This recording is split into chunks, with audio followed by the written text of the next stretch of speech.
بسم اللہ الرحمن الرحیم۔ سامعین کرام، آپ سن رہے ہیں اردو کہانی تلاش، جس کے مصنف ہیں محمود احمد مودی، اور یہ اس سلسلے کی قسط نمبر 35 ہے۔ روشنی کے دائرے میں پڑی ہوئی کرسی پر بیٹھ جاؤ، مجھے حکم ملا۔ میں نے اس حکم کی تعمیل کی۔ ریوالور بردار کا ہیولا مل گجے اندھیرے میں مجھے بیڈ کی پٹی پر بیٹھتا دکھائی دیا۔ اسٹرانگ باکس اس نے بیڈ کے نیچے کھسکا دیا تھا۔ اب میں تمہارا نام جاننا چاہوں گا، اس نے اب نہایت پرسکون لہجے میں کہا۔ تمہارے خیال میں کون ہو سکتا ہوں؟ میں نے اس سے سوال کر دیا۔ مجھے شبہ پڑتا ہے کہ وہ جیسے ذہن پر زور دیتے ہوئے بولا کہ تم عزیزہ خانم کے لڑکے ہو، گو کہ یہ بات صحیح طور پر کسی کو بھی معلوم نہیں کہ اس کی کوئی اولاد تھی یا نہیں، اور تمہیں یہ علم کیوں کر ہوا کہ اس مکان میں کوئی خزانہ بھی موجود ہے؟ میں نے نہایت ملائمت سے پوچھا۔ آپس کی بات ہے، اس نے قدرے شرمیلے لہجے میں کہا، کہ اگر تم عزیزہ کے لڑکے ہو تو کچھ زیادہ باعزت آدمی بھی نہیں، میرا تعلق بھی بازار سے ہے۔ وہ خاموش ہو گیا۔ میں نے پوچھا تھا کہ تمہیں اس مکان میں خزانے کی موجودگی کا علم کیوں کر ہوا؟ میں نے اپنا سوال دہرایا۔ ایک روز میں بے دھیانی میں بلا اجازت عزیزہ خانم کے رہائشی کمرے میں داخل ہو گیا۔ اس نے گویا کسی بچے کے اصرار پر کوئی کہانی شروع کرتے ہوئے کہا، وہ کمرے میں نہیں تھی۔ میں نے محسوس کیا کہ وہ شخص ممی کا ذکر بڑے احترام سے کر رہا تھا۔ ان کے بیڈ کے قریب ہی تپائی پر چمڑے کی سیاہ جلد والی ڈائری کھلی لیکن الٹی رکھی تھی۔ قریب ہی قلم پڑا تھا۔ وہ غالباً لکھتے لکھتے اٹھ کر باتھ روم میں چلی گئی تھی۔ باتھ روم سے پانی گرنے کی آواز آ رہی تھی۔ میں نے یوں ہی بے مقصد سے انداز میں ڈائری اٹھا لی، اور جو صفحہ میرے سامنے آیا اس پر پونا کے کسی مکان اور خزانے کا تذکرہ تھا۔ عزیزہ خانم کسی کو مخاطب کرتے ہوئے کچھ لکھ رہی تھی۔ اب مجھے اندازہ ہو رہا ہے کہ وہ شاید تم ہی تھے۔ اس نے ایک لمحے کے لیے خاموش ہو کر گہری سانس لی۔ بہرحال میں نے جب ڈائری اٹھا لی تھی تو مجھے اس قسم کی کوئی تحریر نظر آنے کی توقع نہیں تھی۔ اس نے سلسلہ کلام جوڑتے ہوئے کہا، اس لیے میں محض اچٹتی نظر سے صفحے کو دیکھ رہا تھا۔ دفعتاً باتھ روم کے دروازے کی ناپ گھومنے کی آواز آئی اور میں نے ہڑبڑا کر ڈائری وہیں رکھ دی۔ تاہم پونا، خزانہ، فوارہ، باغیچہ، یہ الفاظ میرے ذہن پر نقش ہو کر رہ گئے۔ اس دن کے بعد کبھی مجھے اس ڈائری کو دوبارہ دیکھنے کا موقع کوشش کے باوجود نہیں مل سکا، لیکن میں بہرحال تگ و دو میں لگا رہا۔ مجھے پتا چلا کہ عزیزہ خانم ہفتے میں ایک مرتبہ چند گھنٹے کے لیے کہیں جاتی ہیں۔ ڈرائیور ان کا وفادار تھا۔ اسے کریدنے کے باوجود مجھے کچھ معلوم نہ ہو سکا۔ بالآخر ایک روز میں ان کا تعاقب کرنے میں کامیاب ہو گیا۔ میں نے انہیں یہاں آتے دیکھا اور میرے لیے یہ اندازہ لگانا مشکل نہ رہا کہ خزانے کے سلسلے میں ڈائری میں پونا کے جس مکان کا ذکر تھا وہ یہی ہے۔ میں نے بعد میں اس مکان کے کئی چکر لگائے، لیکن مجھے خزانہ تلاش کرنے کا موقع نہیں ملا۔ اپنے انہی چکروں کے درمیان میں نے یہاں تمہیں بھی دیکھا تھا۔ اس وقت تمہاری داڑھی نہیں تھی۔ پھر پر اسرار سے انداز میں عزیزہ خانم کی موت واقع ہو گئی، اور میں نے سنا کہ ان کی موت سے قبل ایک نوجوان ان کے بارے میں پوچھتا ہوا آیا تھا، اور عزیزہ خانم کے کمرے میں 2 آدمیوں کو بھی قتل کر دیا گیا تھا۔ مجھے فوراً خیال آیا کہ وہ نوجوان غالباً تم ہی تھے، اور تم شاید عزیزہ خانم کے بیٹے ہو، لیکن میں نے زبان بند رکھی۔ میں کسی بھی الجھن میں پڑنا نہیں چاہتا تھا۔ مجھے صرف خزانے کی فکر تھی۔ کچھ عرصے بعد میں نے اس مکان کا چکر لگایا تو یہاں تالا لگا ہوا دیکھا۔ اپنے اطمینان کی خاطر میں نے مزید کچھ انتظار کیا، پھر ایک رات پچھلی دیوار سے اس مکان میں کود گیا۔ یہ دیکھ کر مجھے اطمینان ہوا کہ باغیچے اور فوارے کے تالاب میں کہیں کھدائی نہیں کی گئی تھی، یعنی ابھی کسی نے خزانے کو نکالنے کی کوشش نہیں کی تھی۔ میں کچھ ضروری سامان اور خشک خوراک وغیرہ لے کر یہیں آ چھپا اور محفوظ اوقات کے دوران خزانے کی تلاش کا کام کرنے لگا۔ مجھے صحیح طور پر معلوم نہیں تھا کہ خزانہ کس جگہ دفن ہے، بس اتنا ہی پتا تھا کہ وہ باغیچے میں اور غالباً فوارے کے ہی آس پاس کہیں مدفون ہے۔ میں نے اندازاً ایک سرے سے کھدائی شروع کی، اور اس وقت سے لے کر اب تک کھدائی کرتے کرتے میرا تیل نکل چکا تھا، مگر خزانہ تو کیا، کہیں سے ایک کھوٹا سکہ بھی برآمد نہیں ہوا۔ وہ ایک گہری سانس لے کر مسکرایا اور گویا بات ختم کرتے ہوئے بولا، اور پھر تم فرشتہ رحمت بن کر آ گئے۔ میں تمہارے لیے فرشتہ اجل بھی تو ثابت ہو سکتا ہوں، میں نے سرد لہجے میں کہا۔ میرے لہجے میں موت کی دھمکی تو پوشیدہ تھی، لیکن مجھے معلوم نہیں تھا کہ میں کیسے صورتحال کو پلٹ سکتا تھا۔ میں اس پہلو پر غور کر رہا ہوں۔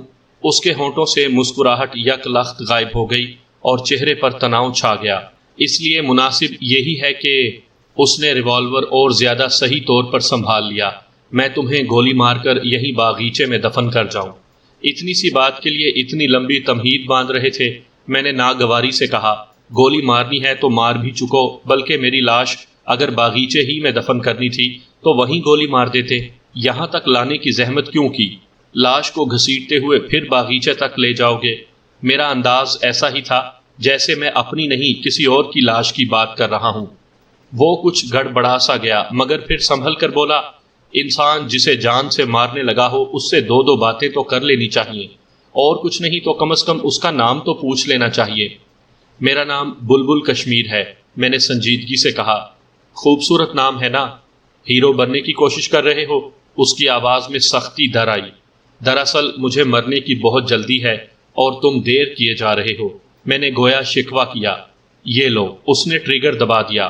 میرا اب تک کا ذاتی تجربہ یہ تھا کہ گولی صرف وہ خطرناک ہوتی ہے جو لا علمی میں کسی سمت سے آئے۔ اس گولی کے لیے میں بہت دیر سے تیار تھا۔ میں کرسی سے پھسلا اور ساتھ ہی میری لات اس تپائی پر پڑی جس پر کیروسین لیمپ رکھا تھا۔ لیمپ کہیں دور جا گرا اور بجھ گیا، ورنہ مجھے اندیشہ تھا کہ وہ بجھنے کے بجائے کہیں مٹی کا تیل بکھر جانے کی وجہ سے زیادہ آگ نہ پکڑ لے۔ اس شخص نے دوسرا فائر کرنے میں تاخیر نہیں کی، مگر اس وقت تک اندھیرا چھا چکا تھا۔ گولی غالباً اس کرسی میں لگی تھی جس پر 1 سیکنڈ پہلے میں بیٹھا تھا، کیونکہ لکڑی کے پرخچے اڑنے کی آواز آئی تھی۔ مجھے احساس ہو رہا تھا، جو میری خوش فہمی بھی ثابت ہو سکتا تھا، کہ وہ شخص اندھیرے میں مجھ سے بہتر نہیں دیکھ پا رہا تھا، حالانکہ وہ کافی دنوں سے کم روشنی میں رہنے کا عادی ہو چکا تھا۔ اس کے علاوہ وہ خوف زدہ بھی ہو چکا تھا۔ میں نے تاریکی میں اس کی شبیہ کو بیڈ کے نیچے گھستے دیکھا، پھر میں نے اسے اسٹرانگ باکس سینے سے لگائے ایک کوہنی اور پیٹ کے بل کھسکتے ہوئے بیڈ کے دوسری طرف سے نکل کر دروازے کی طرف بڑھتے دیکھا۔ اپنی دانست میں خوف زدہ کرنے کے لیے اس نے اندھیرے میں ایک فائر اور جھونک دیا۔ میں دیوار کے ساتھ لگ کر فرش سے چپکا ہوا تھا اور سائلنسر والا ریوالور میرے ہاتھ میں آ چکا تھا۔ اس نے دروازے کے قریب رک کر غالباً ایک لمحے کے لیے سوچا کہ دروازہ کھولنے پر اس کا ہیولا مجھے نظر آ جائے گا۔ اس نے حتی الامکان پھرتی سے کام لیتے ہوئے پہلے 2 فائر کیے، پھر تیزی سے دروازہ کھول کر اسٹرانگ باکس اٹھا کر باہر چھلانگ لگا دی۔ اس کا خیال رہا ہوگا کہ وہ برآمدے کو پھلانگتا ہوا سیدھا باغیچے کی کچی زمین پر جا گرے گا اور وہاں سے اٹھ کر بھاگ لے گا۔ وہ باغیچے کی کچی زمین پر گرا ضرور، لیکن مردہ حالت میں، کیونکہ چھلانگ لگاتے وقت میرے ریوالور کی 2 گولیاں اس کے جسم میں دھس گئی تھیں۔ میں نے باہر آ کر دیکھا وہ خزاں رسیدہ پتوں کے بستر پر پڑا تھا اور زندگی سے محروم ہو چکا تھا۔ اس کے جسم سے بہتا ہوا خون زرد پتوں کو سرخ بنا رہا تھا۔ میں نے دوبارہ کمرے میں جا کر بیڈ کے نیچے سے اسٹرانگ باکس اٹھایا اور مزید وقت ضائع کیے بغیر مکان سے نکل آیا۔ مجھے اندیشہ محسوس ہو رہا تھا کہ اس شخص کے ریوالور سے فائرنگ کی آواز یقیناً دور تک سنی گئی ہوگی۔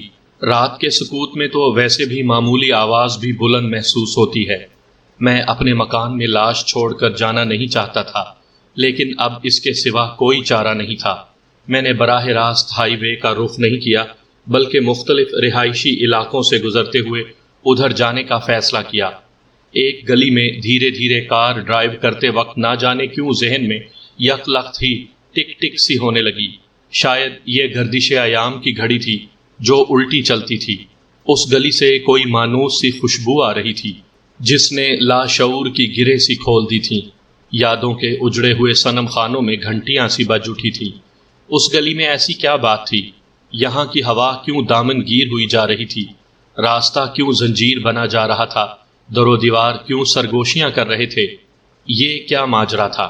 میں اپنے آپ سے پوچھتا رہا اور ایکسیلیٹر سے میرا پاؤں بالکل ہی ہٹ گیا، پھر خود بخود ہی بریک پر جم گیا۔ تب یک لخت جیسے لاشعور کے اندھیروں میں سینکڑوں آفتاب طلوع ہو گئے۔ دیر سے صحیح سب کچھ یاد تو آ گیا۔ جی ہاں، یہی وہ گلی تھی جہاں ماہتاب رہتی تھی۔ حالات خواہ کچھ بھی تھے، میرے محسوسات میں خواہ کتنی ہی تبدیلیاں آ چکی تھیں، اور میں نے اپنی ذات کے کھنڈر پر بلا شبہ ایک نئی عمارت تعمیر کر لی تھی، لیکن آج جب تقدیر نے ایک بار پھر کوچہ جانا میں پہنچا دیا تو جیسے سارے زخموں کے منہ کھل گئے، ساری مدفون تمنائیں انگڑائیاں لے کر اٹھ کھڑی ہوئیں، تمام بھولے بسرے خواب ایک بار پھر آنکھوں میں جھلملا اٹھے، بے اختیار اس حاصل حیات سے ملنے کو دل مچل اٹھا۔ میں گاڑی سے اترا اور اس مکان کی طرف بڑھا جو کبھی تمام آرزوؤں اور امنگوں کا مسکن ہوا کرتا تھا، اور کبھی جس کے دروازے پر پہنچ کر دھڑکنیں اتنی تیز ہو جایا کرتی تھیں کہ دھمک کن پٹیوں میں سنائی دینے لگتی تھی۔ آج نہ جانے کیوں اس کے در پر پہنچ کر جسم سرد سا پڑ گیا، پھر یہ دیکھ کر تو جیسے دل دھڑکنا ہی بھول گیا کہ لوہے کے گیٹ پر بڑا سا تالا جھول رہا تھا۔ مجھ پر یک لخت تھکن سی طاری ہو گئی۔ پہلے تو جی چاہا کہ فوراً اپنے راستے پر چل پڑوں اور ایک بار پھر ذہن سے یہ خیال جھٹک دوں کہ اس دنیا میں کوئی ماہتاب بھی ہوتی تھی، مگر یار کے گھر کے سامنے کھڑے ہو کر اس طرح سوچنا اپنے بس میں نہ رہا۔ میں نے پاگلوں کی طرح ادھر ادھر دیکھا کہ مجھے کیا کرنا چاہیے، پھر اس کے سوا کوئی طریقہ نہ سوجھا کہ کسی پڑوسی سے معلوم کرنے کی کوشش کروں۔ میں نے برابر والی کوٹھی کی کال بیل بجائی، 3-4 مرتبہ طویل وقفوں تک بیل دینے کے باوجود کوئی جواب نہ آیا۔ میں مایوس ہو کر مہتاب کی کوٹھی سے متصل دوسری کوٹھی کی طرف بڑھنے لگا تھا کہ اندر پختہ روش پر آہٹ سنائی دی، کوئی سلیپر گھسیٹتا آ رہا تھا۔ پھر آہنی گیٹ میں بنی ہوئی چھوٹی سی کھڑکی ذرا کھلی اور ایک پھولے پھولے سے مردانہ چہرے کا کچھ حصہ نظر آیا۔ معاف کیجیے گا، میں نے آپ کو بڑی زحمت دی، میں نے نہایت معذرت خواہانہ لہجے میں کہا۔ کیا براہ کرم آپ مجھے بتا سکتے ہیں کہ آپ کے یہ پڑوسی کہاں گئے؟ میں نے مہتاب کی کوٹھی کی طرف اشارہ کیا۔ میں نے اس شخص کی غنودگی بھری آنکھوں میں کسی بے عنوان سے جذبے کی پرچھائیاں اترتے دیکھیں۔ شاید یہ خوف تھا، لیکن میں اس وقت کوئی فیصلہ نہ کر سکا۔ تم کون ہو؟ اس نے کھڑکی مزید واہ کیے بغیر کھردرے لہجے میں پوچھا۔ میں کہنے لگا تھا کہ کیا یہ جاننا ضروری ہے، مگر میں نے حتی الامکان تحمل سے کام لیتے ہوئے کہا، میں ان کا ایک فیملی فرینڈ ہوں، کافی عرصے بعد لندن سے واپس آیا ہوں۔ اس شخص کی آنکھوں سے میں صاف پڑھ سکتا تھا کہ اسے میری بات پر قطعاً یقین نہیں آیا، تاہم اس نے اسپاٹ لہجے میں کہا، وہ لوگ کوٹھی بیچ گئے ہیں اور نیا مالک ابھی اس میں شفٹ نہیں ہوا، وہ کہیں گیا ہوا ہے۔ یہ کب کی بات ہے؟ میں نے پوچھا۔ کافی عرصہ گزر گیا، اس نے مبہم سا جواب دیا۔ آپ کو ان کے نئے ایڈریس کا کچھ علم ہے؟ میں نے پوچھا۔ جی نہیں، ان کے نئے ایڈریس کا یہاں کسی کو بھی کچھ علم نہیں، اس نے ایک بار پھر کھردرے لہجے میں کہا اور کھڑاک سے کھڑکی بند کر لی۔ وہ مزید کسی سوال کا جواب نہیں دینا چاہتا تھا۔ میرا جی چاہا کہ گیٹ پھلانگ کر اس شخص کی گردن مروڑ ڈالوں۔ لوگ نہ جانے کیوں اتنے بے حس، بے مروت اور روکھے ہوتے جا رہے تھے، کسی کی بات کا تسلی بخش جواب بھی نہیں دے سکتے تھے۔ جو کچھ انہیں معلوم ہوتا تھا وہ بھی کسی پریشان حال کو نہیں بتا سکتے تھے۔ بغیر کسی وجہ کے مہتاب کے والدین کا یوں کوٹھی بیچ کر کہیں چلے جانا میری سمجھ سے بالا تر تھا، لیکن فی الحال خاموشی سے لوٹ جانے کے سوا کوئی چارہ نہیں تھا۔ پیراماؤنٹ ٹریڈرز وہ کثیر المقاصد کاروباری ادارہ تھا جس نے 6 ماہ کے قلیل عرصے میں صرف بمبئی میں نہیں، ہندوستان کے ایک بہت بڑے حصے میں پھیلے ہوئے کاروباری حلقوں میں تہلکہ مچا دیا تھا۔ بمبئی کے سب سے مہنگے کاروباری مرکز بدلہ چیمبرز کے 3 فلورز پر اس کے دفاتر پھیل چکے تھے، اور نہ صرف بمبئی کے دیگر علاقوں میں بھی ذیلی دفاتر موجود تھے، بلکہ کلکتہ، مدراس اور دہلی تک اس کی شاخیں پہنچ چکی تھیں۔ اس ادارے کے کنسٹرکشن کمپنیوں میں بھی شیئرز تھے۔ بنارس ٹیکسٹائلز کے نام سے ایک مل بھی اس ادارے نے خریدی تھی جو دیوالیہ ہو کر بند ہونے کو تھی، مگر اب نئی انتظامیہ کے تحت اس کے شیئرز کی قیمت میں زبردست اضافہ ہو گیا تھا۔ پیراماؤنٹ ٹریڈرز ہی کے زیر انتظام ایک فلم کمپنی بھی قائم کی گئی تھی جس کے شیڈول پر 4 فلمیں تھیں اور 2 کا آغاز ہو چکا تھا۔ فلموں کی ڈسٹریبیوشن کا ایک ادارہ بھی قائم کیا گیا تھا۔ پیراماؤنٹ ٹریڈرز ہی کے الحاق سے ایک ادارہ سرمایہ کاری کا بھی قائم کیا گیا تھا۔ اس میں بمبئی کے 4 بڑے سیٹوں نے خاطر خواہ سرمایہ فراہم کیا تھا جو بہترین منافع کی شرح پر دوسرے پروجیکٹس میں لگنا شروع ہو چکا تھا۔ صرف یہی نہیں، اس ادارے نے فشنگ کے کام میں بھی ہاتھ ڈالا تھا اور پیراماؤنٹ فشرز کے نام سے ایک ذیلی کمپنی قائم کی تھی جس نے حکومت کے ساتھ فشنگ کے کام میں شراکت کر لی تھی۔ کاروباری ادارے تو انڈیا میں بھی اس سے کہیں بڑے بڑے موجود تھے، لیکن پیراماؤنٹ ٹریڈرز کی سب سے اہم اور قابل ذکر خصوصیت یہ تھی کہ اس کا مینیجنگ ڈائریکٹر میں تھا۔ اس کے 78% شیئرز کا میں تنہا مالک تھا اور باقی 3% بمبئی کے 4 سیٹوں میں تقسیم تھے، جن کا میں نے پہلے بھی ذکر کیا ہے۔ میں نے جب کاروبار کی دنیا میں قدم رکھنے اور یک لخت اتنے پاؤں پھیلانے کا فیصلہ کیا تو مجھے پوری طرح یقین نہیں تھا کہ مجھے اتنی جلدی کامیابی نصیب ہوگی۔ بہرحال یہ احساس لاشعوری طور پر ضرور تھا کہ یا تو پتنگ ایک ہی دم آسمانوں پر جا چڑھے گی یا پھر ڈور ہاتھ پر سے کٹے گی، لیکن داؤ سیدھا ہی پڑا۔ بعد ازاں میں اس نتیجے پر پہنچا کہ کاروبار میں عقل کردار ضمنی ہوتا ہے، زیادہ اہم کردار آپ کی قسمت اور پیسے کا ہوتا ہے۔ میں نے جب کاروبار کی منصوبہ بندی کی تو کاغذوں پر مجھے یہ سب کچھ شیخ چلی کا خواب محسوس ہوا۔ یوں تو اس وقت میرے پاس 2 کروڑ کے قریب رقم موجود تھی، لیکن جس پیمانے پر میں سوچ رہا تھا اس مناسبت سے اس رقم کی مثال اونٹ کے منہ میں زیرے والی تھی، اور پھر میں یہ رقم بھی لے کر ایک دم کاروبار کے میدان میں نہیں کود سکتا تھا۔ ٹیکس ڈپارٹمنٹ والے پنجے جھاڑ کر میرے پیچھے پڑ جاتے کہ اتنی بڑی رقم میرے پاس آئی کہاں سے۔ گو کہ انڈیا میں اس وقت بھی بلیک منی کاروبار کرنے میں لگانے پر تیار ہو جانے والوں سے حکومت نرمی برتتی تھی، لیکن میں کوئی خطرہ مول لینے کو تیار نہیں تھا۔ ایک چھوٹے سے سیٹ کی معرفت سب سے پہلے تو میں نے ایک ایجنٹ کو پکڑا جس نے رقم تو خاصی خرچ کروا دی، لیکن نہایت مکمل اور بے عیب ایسی دستاویزات انتہائی صفائی سے تیار کروا دی جن کی روح سے میں نے لندن میں حال ہی میں فوت ہونے والے اپنے ماموں کی خاصی بڑی جائیداد فروخت کی تھی اور پیسہ ہندوستان میں کاروبار میں لگانے لایا تھا۔ میں نے دفاتر بہت شاندار قائم کیے، منصوبے قطعی بے عیب تیار کیے اور ان کے سلسلے میں ایک انگریز بزنس ایڈوائزر سے بھی مدد حاصل کی۔ یوں ایک مرتبہ تو میں نے کم پونجی کے باوجود بمبئی کے اونچے کاروباری حلقے میں کھلبلی مچا دی۔ میں نے بینک آف انڈیا کو 4 کروڑ روپے قرض کی درخواست پیش کی۔ لون کمیشن نے 1.5 کروڑ روپے قرض منظور کیا۔ میں نے ایک تجربہ یہ بھی حاصل کیا کہ کاروباری دنیا میں ایک چیز اور بھی اثر انداز ہوتی ہے، اسے آپ ایک طرح کی دہشت کہہ سکتے ہیں۔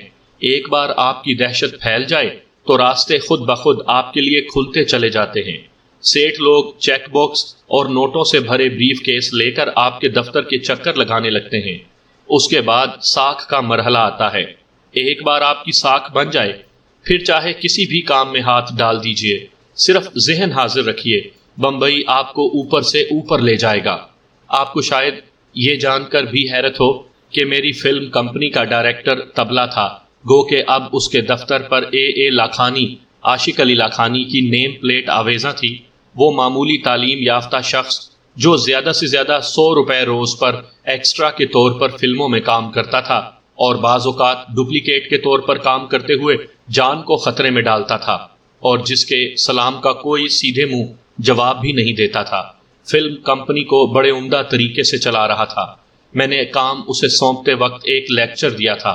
اب اس کا سابقہ تجربات کو دہرانے یا اپنی ادھوری حسرتوں کو پورا کرنے کا کوئی ارادہ معلوم نہیں ہوتا تھا۔ اس کے دفتر میں اب بھی لڑکیوں کا تانتا بندھا رہتا تھا، یہ لائن ہی ایسی تھی، مگر اب وہ انہیں پچھلے کمرے میں نہیں بلاتا تھا۔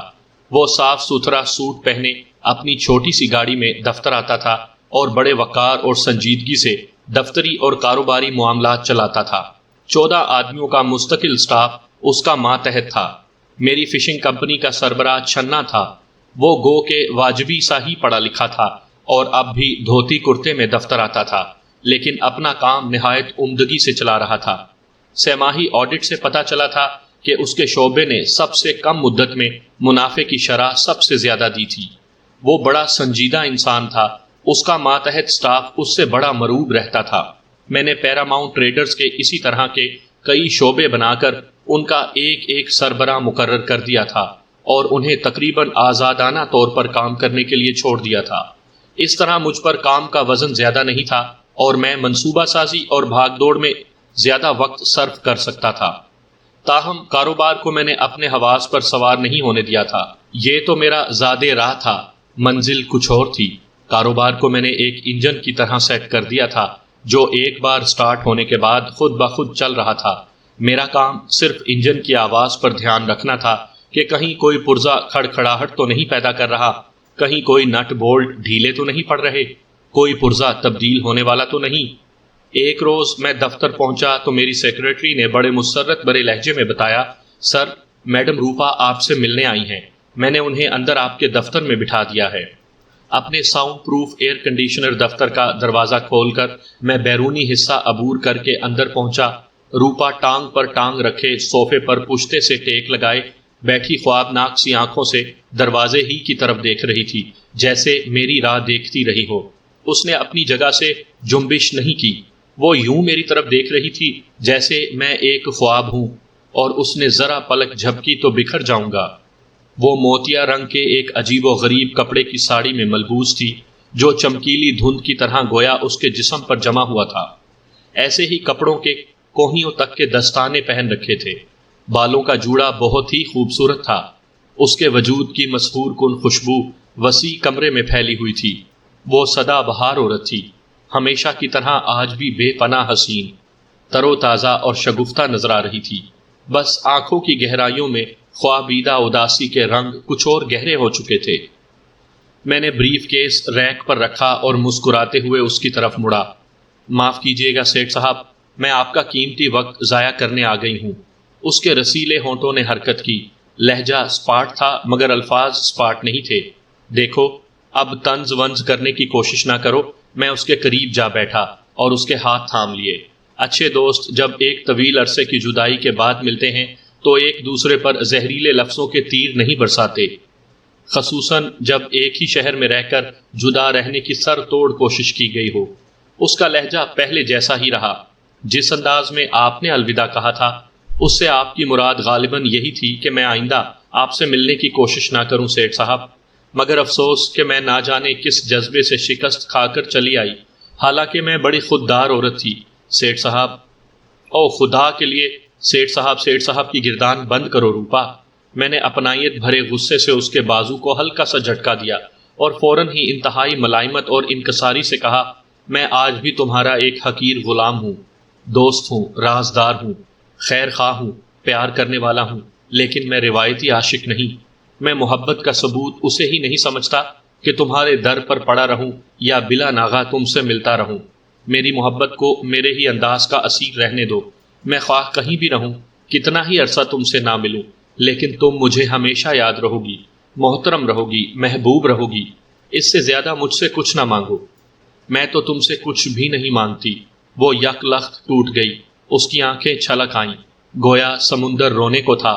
لیکن تم ہی کہو کہ یہ کوئی انداز ہے تعلق داری کا؟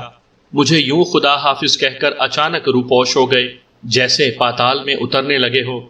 اسی شہر میں بزنس کرتے رہے، اتنی ٹانگیں پھیلا لیں، فلم کمپنی بھی قائم کر لی، لیکن تمہیں کبھی بھول کر بھی میرا خیال تک نہ آیا۔ کبھی ایک فون ہی کر لیا ہوتا۔ تمہاری کمپنی کا کوئی نمائندہ مجھے سائن کرنے آیا اور باتوں باتوں میں تمہارا ذکر نکل آیا۔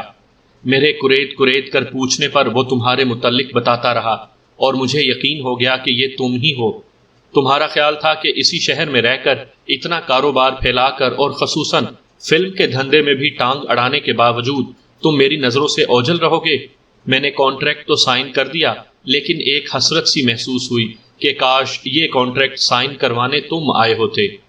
اس نے موتیا رنگ کے ہی ایک چھوٹے سے نفیس رومال سے آنکھیں میچ کر پہنچی اور جھرجھری سی لے کر یوں سنبھل گئی گویا اپنی اس کیفیت پر شرمندہ ہو۔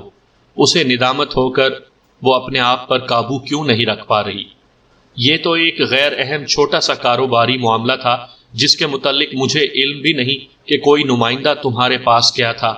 میں نے اس کے گداز ہاتھ تھپکتے ہوئے کہا، تمہیں حسرت محسوس ہوئی کہ کانٹریکٹ سائن کروانے میں تمہارے پاس آیا ہوتا؟ بالکل بیکار کی بات کی تم نے۔ خدا نہ کرے جو میں کسی کاروباری اور وہ بھی اتنے معمولی کام کے لیے تمہارے پاس آیا ہوتا۔ تم سے میرا تعلق کاروبار کا نہیں، جذبوں کا ہے۔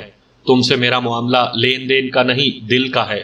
میں تمہارے پاس اگر آتا تو کسی جذبہ دل کی تجدید کے لیے آتا، اور وہ دن شاید کبھی نہ آتا۔ اس نے میری بات کاٹ دی۔ چلو میں نہیں آ سکا، تم آ گئی۔ تم نے مجھے عزت بخشی، میرا مان بڑھایا۔ میں نے خلوص سے کہا، میں پہلے بھی تمہارا زیر بار تھا، اب بھی تمہاری اچھائیوں کے بوجھ تلے کچھ اور دب گیا ہوں۔ اب ان گلے شکووں کو چھوڑو، یہ بتاؤ کیا پیو گی؟ جو کچھ تم پیتی ہو وہ بھی یہاں دستیاب ہے۔ تمہیں پتا ہے گھر سے نکلنے کے بعد میں نہیں پیتی۔ وہ مسکرائی۔ میں صرف کافی پیوں گی، لیکن پہلے مجھے یہ بتاؤ کہ آخر اس ڈرامائی قطع تعلق میں کیا مصلحت تھی؟ اس کی تہ میں کوئی بھید ہے جو میں کھولنا چاہتی ہوں؟ کوئی بھید نہیں، میں نے تیزی سے ہاتھ ہلایا۔ میں محسوس کر رہا تھا کہ تمہارا میرا تعلق عشق بنتا جا رہا ہے۔ بہت سے کاموں میں عشق مہمیز ثابت ہوتا ہے، آپ کو تحریک دیتا ہے، تیزی سے آگے بڑھاتا ہے۔ اس کی بدولت انسان سے معجزے سرزد ہونے لگتے ہیں، لیکن بعض کاموں کے راستے میں عشق دیوار بن جاتا ہے، افیون کی تاثیر دکھانے لگتا ہے، آدمی کو سست کر دیتا ہے۔ میں زندگی میں جو کچھ کرنا چاہتا ہوں اس کے سلسلے میں بھی مجھے اندیشہ تھا کہ عشق میرے لیے مہمیز ثابت نہیں ہوگا، افیون بن جائے گا۔ عشق کے سوا میں کچھ نہیں کر سکوں گا، اور تعلق داری کی ڈور چونکہ بہت الجھی ہوئی تھی اور اسے آہستہ آہستہ سلجھانے میں مجھے کامیابی نہیں ہو رہی تھی، اس لیے میں نے جھٹکے سے اسے توڑ ڈالا۔ لیکن یہ مت سمجھو کہ اس کے ساتھ تعلق خاطر بھی ٹوٹ گیا۔ میں نے کہا نا کہ یہ میرا اپنا انداز ہے، اور میری محبت کو میرے ہی انداز کا اسیر رہنے دو۔ تم تو اپنا فلسفہ گھڑ کر سکون سے اپنی دنیا میں مگن ہو گئے۔ اس کے لہجے میں شکست خوردہ سا شکوہ تھا۔ دوسرے کی زندگی تہ و بالا ہو گئی، تمہیں اس سے کیا غرض؟ میز کے قریب جا کر میں نے انٹرکام پر اپنی سیکرٹری کو کافی بھجوانے کے لیے کہا اور دوبارہ روپا کے قریب آ بیٹھا۔ اور سناؤ، نیا گھر بنوا لیا تم نے؟ میں نے موضوع بدلنے کی کوشش کی۔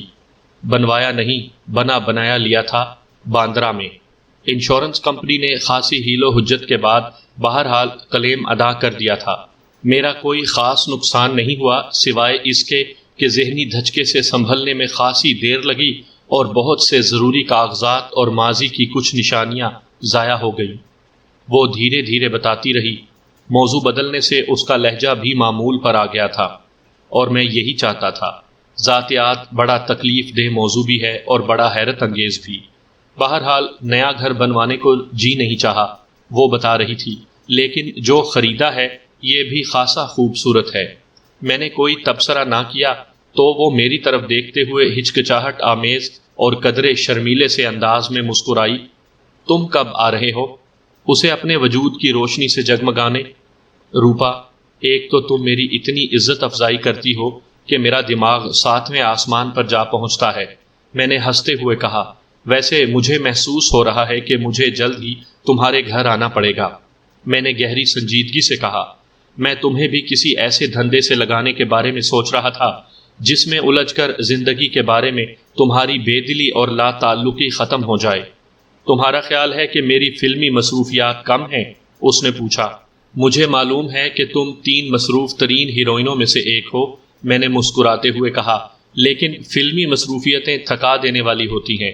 میں تمہارے لیے کوئی ایسی مصروفیات پیدا کرنا چاہتا ہوں جو تمہیں تھکانے کے بجائے تمہارا دل جوش و خروش سے بھر دیں، اور اس وقت بھی برقرار رہیں جب فلمی دنیا میں تمہاری مصروفیات گھٹ جائیں گی اور جھنجھلاہٹ بڑھ جائے گی۔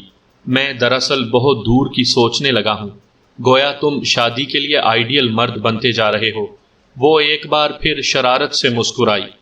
کاش تم مجھے اس وقت ملے ہوتے جب میں شادی کی حماقت کو دہرانے کے سلسلے میں پوری طرح سنجیدہ ہو رہی تھی، مگر قدرت نے بال بال بچا لیا۔ اور کاش تم اس وقت بھی میرے قریب موجود ہو جب میرے دل میں شادی کی خواہش پیدا ہو جائے، میں نے بھی شرارتاً کہا۔ وہ دن آنے تک اپنے تو نہ منہ میں دانت ہوگا نہ پیٹ میں آنت، اس نے مصنوعی آہ بھر کر کہا۔ مجھے تو اس وقت بھی جہاں ہے اور جیسی ہے کی بنیاد پر قبول ہوگی، میں نے کہا۔ ویسے اپنا حال بھی تم سے کچھ مختلف نہیں ہوگا۔ دفعتاً دروازے پر ہلکی سی دستک ہوئی، غالباً کافی آ گئی تھی۔ آفس بوائے کافی کی ٹرالی لیے اندر آیا اور 2 مگ تیار کر کے ہمیں دے کر خاموشی سے واپس چلا گیا۔ کافی پینے کے بعد روپا بھی بادل نخواستہ سے انداز میں رخصت ہو گئی۔ اس کے جانے کے بعد میں دیر تک اپنی جگہ ساکت بیٹھا گہری گہری سانسیں لیتا رہا۔ میرے اعصاب میں کچھ ارتعاش سا پیدا ہو چکا تھا، جو میرے نزدیک کوئی اچھی علامت نہیں تھی۔ میں جذباتی ہلچل وغیرہ سے اپنے آپ کو حد الامکان محفوظ رکھنا چاہتا تھا۔ میں نے کام شروع کر دیا، پھر چند منٹ بعد کرسٹینا کو بلایا۔ انگریزی کے 2-3 بڑے اخباروں میں صبح کے لیے ایک اشتہار دے دو کرسٹینا. مجھے ایک اسٹینو ٹائپسٹ کی ضرورت ہے جو بطور اسٹینو ٹائپسٹ خواہ اچھی نہ ہو لیکن نہایت خوبصورت، بے عیب اور گرامر کی غلطیوں سے پاک انگریزی لکھ سکتی ہو. اسے ہر بات وضاحت سے نہ سمجھانی پڑے. میرا مطلب سمجھ رہی ہو نا؟ جی سر، مجھے بھی تو اسی صلاحیت کی بنا پر آپ نے ترجیح دی تھی، اس نے محتاط انداز میں مسکراتے ہوئے کہا. وہ کسی اچھے ادارے کی تعلیم یافتہ ہو، میں نے بات جاری رکھتے ہوئے کہا. جتنی لڑکیاں بھی انٹرویو کے لیے آئیں ان میں سے 2 یا 3 لڑکیاں منتخب کر کے انہیں ان کی فائلیں دے کر میرے پاس بھیج دینا.